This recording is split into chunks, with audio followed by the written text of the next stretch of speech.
ছাতা ফুটাই কি দেখতে কাজ করে লোক 50 টাকা জলদির মধ্যে ঘড়ি দেখে ধান রয়েছে আর 50 টাকা হাতুড়ি না 200 টাকা করে নিচে গা ঘর গেলা জলদি জলদি করো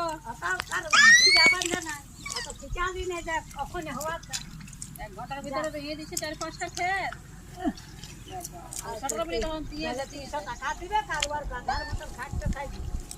জানে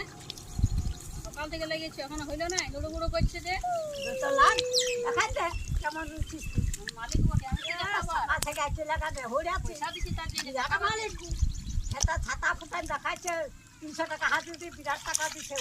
300 টাকা দেবো না 50 টাকা কাজ করবো তোমার পয়সাটা কাজ করবো কিসের কাজ করবে? টাকা দিয়ে দেবো আমি 300 কিসের টাকা কাজ করবে ঢালাই ফুটাই দিব হ্যাঁ ঢালাই ফুটাই এক আগেবার থেকে লাগাবো না